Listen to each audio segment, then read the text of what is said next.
I think that unsurprisingly, technology is still at the top of the priorities of a lot of our C-suite, and that's not surprising because AI hasn't gone away and it's not going to be going away anytime soon. I think the challenge that we're seeing a lot with the C-suite is that they're seeing AI, but they're not really able to harness the power of it. And I think that's why it's still there, is that we know AI is hot, but we still haven't got to the point where we're comfortable that we're taking full advantage of it.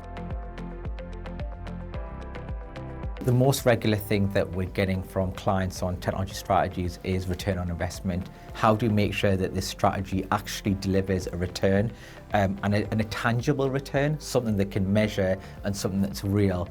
And that's something that nearly all of our clients are struggling with right now. I think there's two big challenges around implementing this new technology that is often overlooked. The first is the skills and capability to do it. Often organisations don't have the right skill sets to implement this. They'll get people and reassign them to do this, and it's a massive change and it's not really going to be effective. The second thing that is often overlooked is the time. This is not an overnight fix. It will take months and in some instances years to realise the benefits, and organisations need to be prepared for that investment in time and skills to achieve the benefit. I think the most underrated area right now is data. It's the lifeblood of an organisation, but often it's overlooked because people want to get to the cool things like AI and transformation. But actually, if you get that data right by making sure that it's comprehensive and it's accurate, that in itself can transform an organisation. And I've often said to many of our clients that if you don't get that data right, you're not getting artificial intelligence, you're getting artificial information. And that comes down to making sure that that data is accurate and it's comprehensive. We're seeing a lot of governments and regulators implement their own AI regulations. So we're getting into a situation that where at a country level, there will be specific regulations around AI that organisations need to comply with.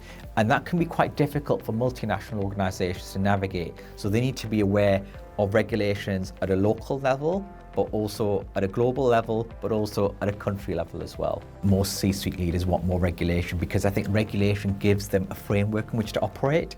At the moment, they don't want to make those huge investments in AI and then later find that there's regulations that come into effect that means that that work has to be undone. So I think that they want that certainty up front, so A, they can make sure that they're complicit, and B, to make sure that they don't have to undo any huge investments that they might be undertaking.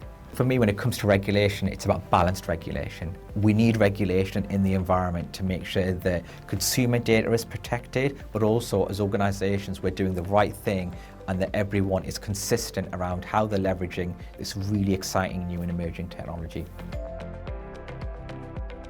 Some of those key risks that we need to think about are AI bias. So a lot of AI models are based upon historical decisions. So if there is bias built into previous decisions, it will manifest itself through into the AI. The second thing that we need to think about is the AI ethics and AI governance as well. And the final thing for me is that there are lots of new and emerging regulations around AI. Organizations need to be aware of what they are, make sure that they're on the right side of them, because if they're not, there can be significant fines, but more so for me, significant reputational damage around not complying with those. Every organisation is trying to unlock or differentiate around AI, but the biggest thing that they're missing is something that we've talked about as an organisation a lot, is that human intelligence. You can't just look at technology in a linear way. I think you need to upskill the entire organisation, because in order to unlock AI and technology, people have to be comfortable using and accessing and leveraging that technology on a day-to-day basis.